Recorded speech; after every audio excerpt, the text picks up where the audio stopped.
if stocks go up, if crypto goes up, and if everybody still believes there's massive stimulus coming, and the bond market keeps going up in yield. The biggest win is that we have a clear decision quickly.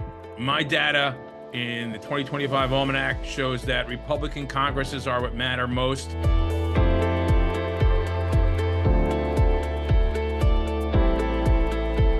The fight for the White House is over, but the fight for your portfolio is just beginning. We now know Donald Trump will take office in early 2025, that Republicans will control the Senate, and that the House could go their way as well. That could lead to several new economic, geopolitical, and market trends in the year ahead. More debt and deficit spending, a resurgence in inflation, big tax cuts, less regulation in the financial sector and cryptocurrency arena, plus powerful market gains, with new sectors possibly taking the lead. There's certainly a ton to cover in this week's MoneyShow MoneyMasters Podcast, so let's get to it. My guests today are Jim Bianco, President and Macro Strategist at Bianco Research, and Jeff Hirsch, Editor-in-Chief of the Stock Traders Almanac and Almanac Investor. Gentlemen, how are you? Very good, Fantastic. Thank you. Yeah, I'm glad you could be here. Obviously, as we're meeting, an incredible amount of things going on in the markets and with the election. So I just want to kind of throw it out there, starting right from the top, get your initial reactions on the election results and the powerful market reactions we've seen as a result of that.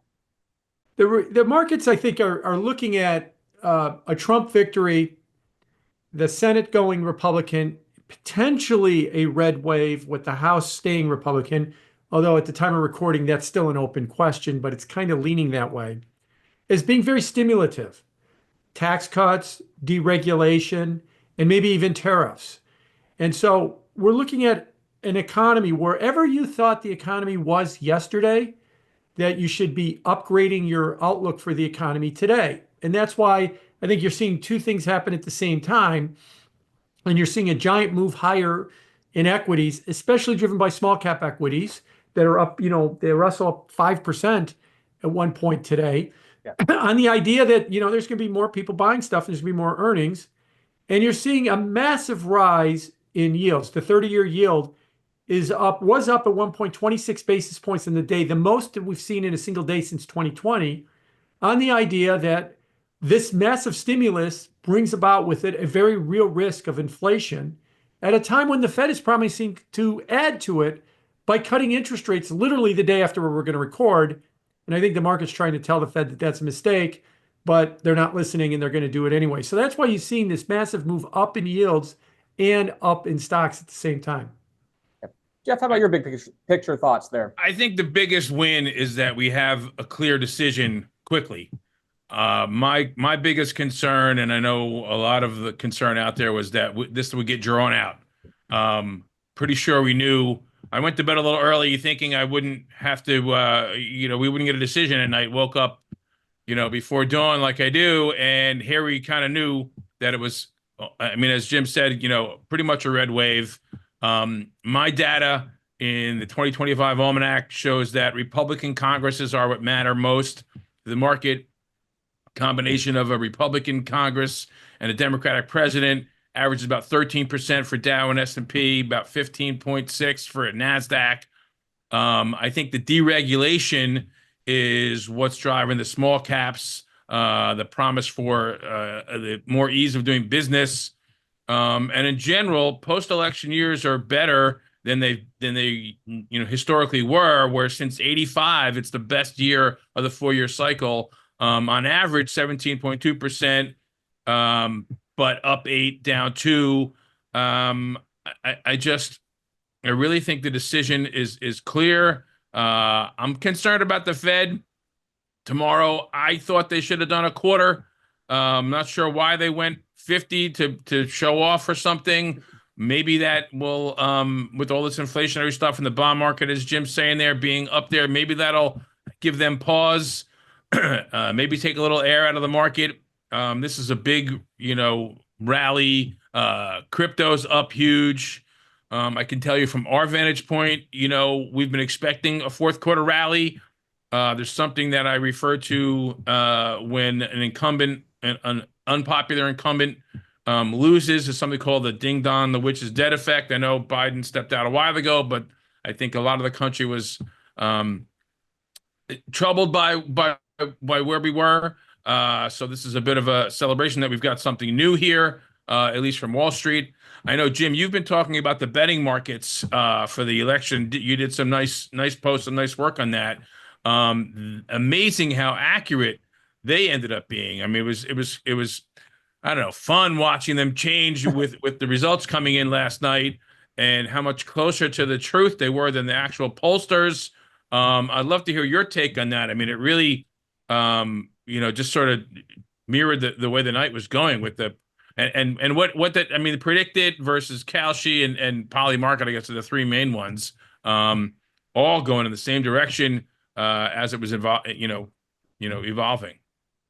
Yeah, as a matter of fact, there's 12 markets in general around the world that you can bet on the U.S. election. You mentioned the three biggest and predicted, Kalshi and Polymarket. I might add that, Robinhood and Interactive Brokers had their own markets as well, and that brought in significant numbers. And then you can add to that DJT, Trump Media, the symbol DJT, effectively became a meme stock betting on the outcome of the election. And Bitcoin, after Trump went to Bitcoin Nashville in July, it became tied up as a partisan coin too. So the reason I bring all that up, you add it all up, there was a lot of money being bet on this market, bet on this outcome. And it was all very consistent. They all moved together. They all had a very consistent idea that Trump was doing better than the polling suggested. And throughout the whole period, people were talking about it was being manipulated. There was a whale. It's all a bunch of crypto bros, and they're not representative of the broader population. To which I've often argued, yeah, so that means that anytime some old white guy buys a cosmetic company on Wall Street, we're supposed to discount it because he doesn't understand cosmetic companies. But the idea at the end of the day is when people enter a betting market, they're there to win. And they're there to try and predict the outcome. Now, I didn't say they would. I said they're trying to. Yeah. They're not there to express an opinion. If you want to express an opinion about a candidate, go get a lawn sign. It's free. It's kind of like the difference between a put-call ratio and a sentiment indicator, a survey. You got people either telling you what they think or putting their money where their mouth is. And that, I think, makes a difference. I mean, even with, investors' intelligence sentiment, at least they're asking people like us who get paid to talk about what they think, not just some, individual investors. So I think that's important. I think we're also at a seasonal, crossroads here for the market. I know everyone would start, the worst month to sell them, it didn't work. We didn't get the September, October sell-off.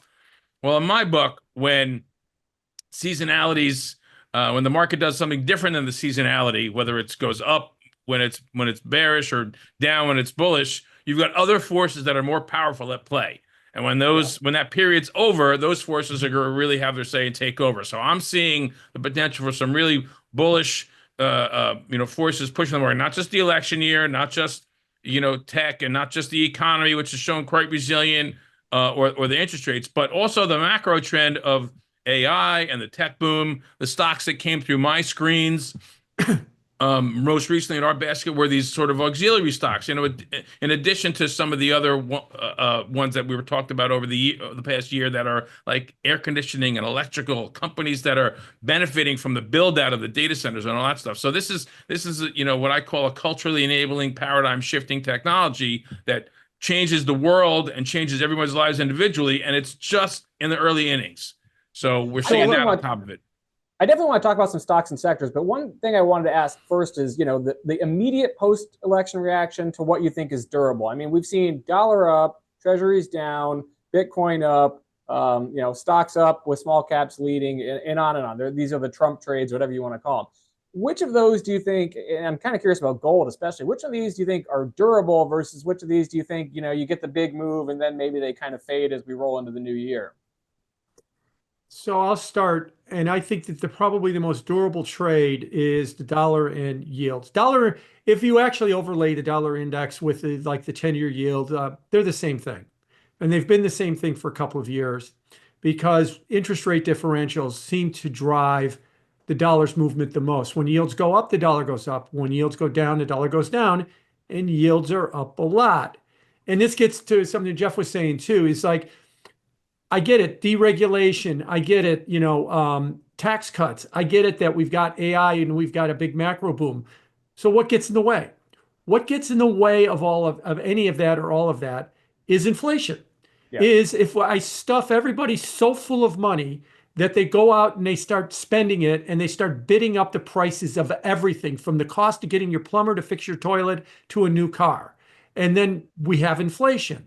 Otherwise, why are we wasting our time on a 25 basis point cut? If the Fed really believes inflation is solved and it's going away, why not cut all the way to zero tomorrow?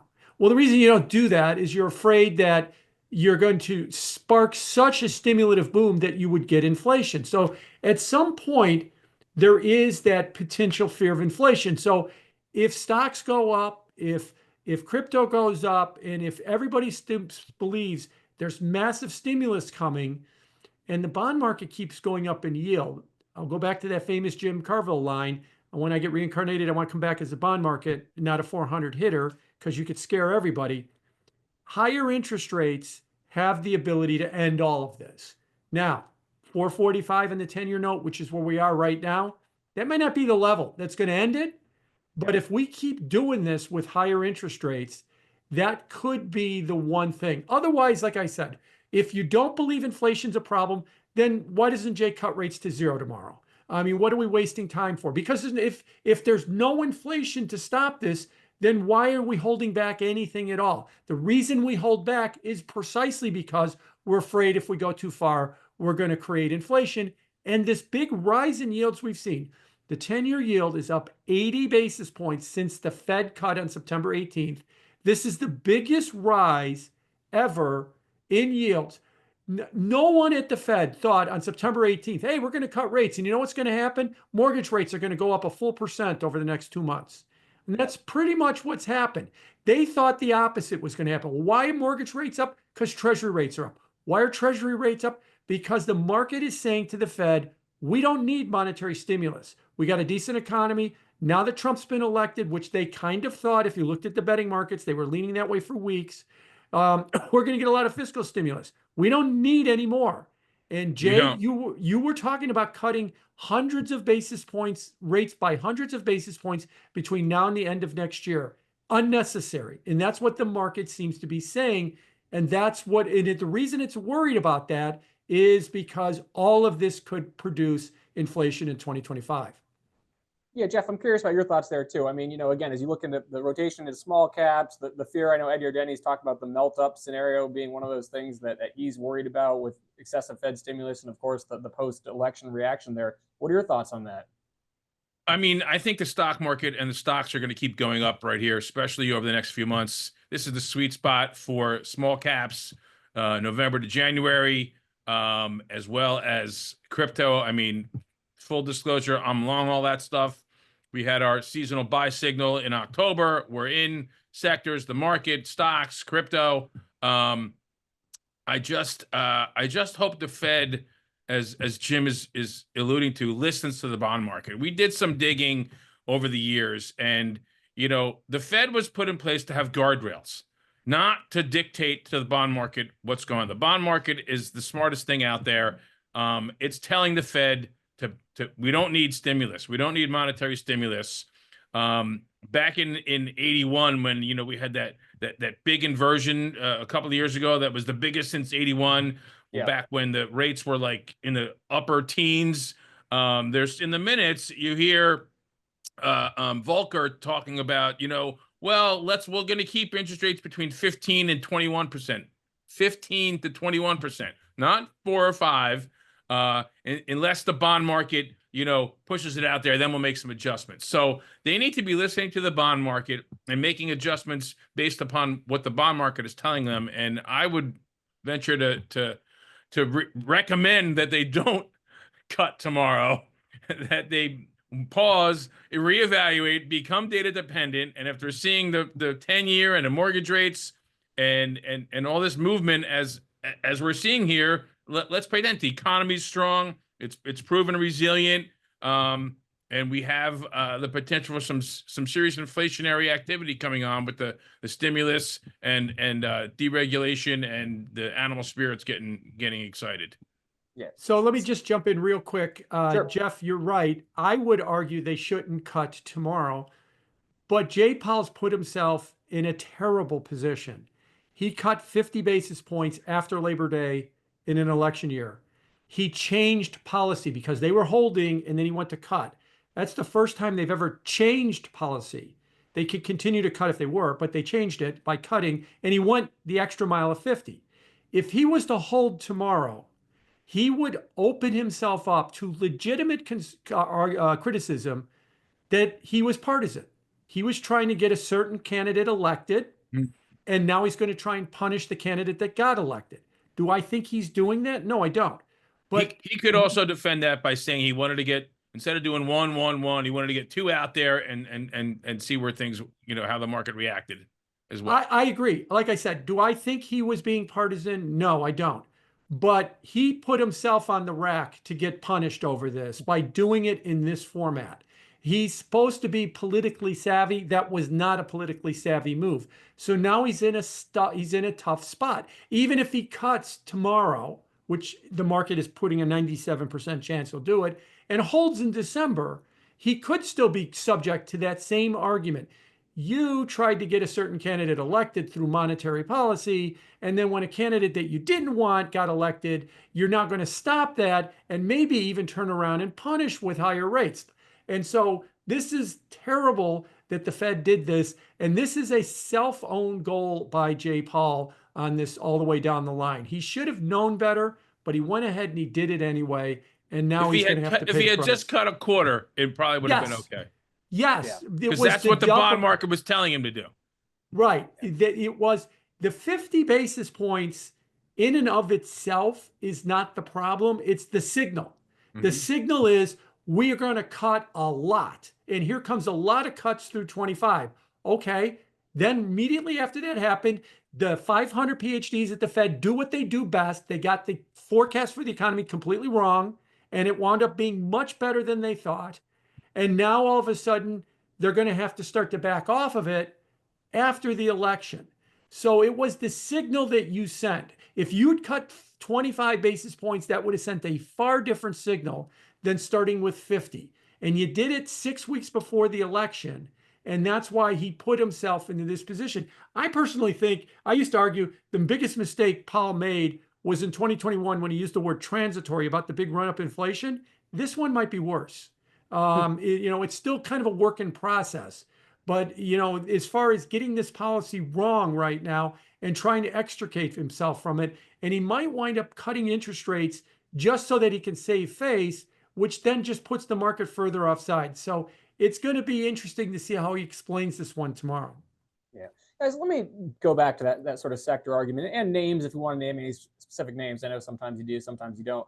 You talk about AI as being a theme that I think probably worked pre-Trump and is going to work post-Trump as well. Jeff, any other groups out there? I mean, besides small caps as a category, any other groups, financials? What are your thoughts on energy? I'm just trying to suss out some of those details there in the equity. I mean, energy, I think, is counterintuitive here. I think the Trump administration will be friendly to supply, which in our basic economic supply-demand analysis means that it's not going to be very favorable to energy prices because there'll probably be at least a perception of more supply coming on. The things for me, I mean, crypto, Bitcoin is the Trump trade right now. It seems to be, and DJT, as Jim mentioned, healthcare, technology. I'm a little bit less concerned about who's in the White House than who's in Congress. And I think the overarching trend here with technology and the rest of the economy that supports that. I mean, some of the stocks that we have that have been popping recently are these I'll throw out one name, Powell Industries, just jumped yesterday. I own it, full disclosure. It's an HVAC, company that works in cooling these data centers, and there's all these sort of ancillary and auxiliary parts of the super micro and those types of stocks are got way ahead of themselves. The supporting players are where I think the money is to be made. Biotech, I'm in the IBB myself. But yeah, still small caps in general, hopefully people got into that when it was down during the seasonal low period and not trying to follow it and chase it right now. Just a little small, seasonal short-term thing here. There could be some sell-off here, a little bit of pullback. The middle of November up until Thanksgiving tends to show a little weakness. So I don't like to see people chase markets. So if you're not in right now, maybe wait for a bit of soft patch ahead of that. The week before Thanksgiving tends to be a little bit of another buy point, a little dip period in the calendar. So Mike, if I could jump in on that same question. Yeah, please do. Full disclosure, we manage a discretionary index called the Bianco Total Return Index. It's a fixed income index. We're trying to beat the benchmark fixed income market. And there's an ETF, WTBN, run by Wisdom Tree that tracks our index. Think, the S&P Index Committee manages the S&P 500 and SPY tracks it. Well, we're set up the same way. So within our index, we are short duration because we are positioned for interest rates to go up. We're trying to capture yield by having a big overweight in mortgages and a big underweight in corporate bonds. If I have to pick up yield somewhere, I would rather pick it up with convexity in the mortgage market than in the bond market. We have an out-of-index bet. We do those in both the dollar index. So we've got a 10% long position in dollar forward swaps. We also have a 10% position in short-term Treasury inflation-protected securities, betting that inflation expectations are going to continue higher. And I think that that's what we're going to see. We're going to continue to see dollar strength. We're going to continue to see expectations for inflation to go higher. We're going to continue to see interest rates probably stay at these levels, if not move higher. And like I said, if I was to have to buy something with yield, I would rather own mortgage securities than I would rather own corporate bonds. Okay, perfect. I know we have a kind of hard stop on the amount of time here, so I wanted to get into kind of my last question for both of you. You're going to be joining us for the 24 Money Show Masters Symposium in Sarasota this December. Jim, I guess with you first, can you give viewers a sneak peek at people that are going to be attending, what you might be talking about there? Yeah, I'm going to talk about the bond market post-election and what it means, where to go as well. And I'm also going to hold a workshop too about the investing in bonds. In 5 seconds, you should expect, and I'll explain this at the conference, you should expect the stock market from this moment forward over the next several years to give you like a 6 to 8% return. Now, it's been giving you 20 for the last couple of years, but you shouldn't expect that all of the time. Well, if the stock market is going to return you 6 to 8, it's a little bit below average. The bond market all of a sudden is in the 5% range when you add in corporate bonds and mortgages. It's now competitive with the stock market. Tina, there is no alternative. That ended in 2020. And I wanted to talk about why the bond market is competitive to the stock market and how it fits in a larger portfolio. Great. Jeff, same question to you. What is somebody going to walk away with after hearing you speak in Sarasota? I'm going to talk about the stock market post-election and the power of the 4-year cycle and seasonal investing, as well as how much more bullish the post-election year is for stocks in recent years. Best year of the 4-year cycle since '85. I'll be doing a workshop on all sorts of seasonal trades, and I will be revealing more of these stocks and ETFs, individual names. I think we're doing a stock panel with a couple of the other guys, so we'll get into some of these names, and I should have another basket of new stocks we'll be putting out in the next couple of weeks that I'll be able to share with people while I'm down there. So it's going to be more stock oriented. That's my bag. I go into the bonds during the worst months, the weak months of the year, which was a nice 5% place to be during the sort of May, June, or October period before I went back into the long equities. So look forward to seeing both of you guys down there and everybody else. All right. Well, listen, gentlemen, thank you so much for your insights. Viewers, if you do want to learn more from Jim and Jeff, they're going to be speaking at that Money Show Masters Symposium in Sarasota. It runs December 5 to 7 at the Hyatt Regency Sarasota. You can find out more details about the event by clicking the link in the video description below. Gentlemen, thanks again for your time. Thanks, Mike. Thank you, Mike.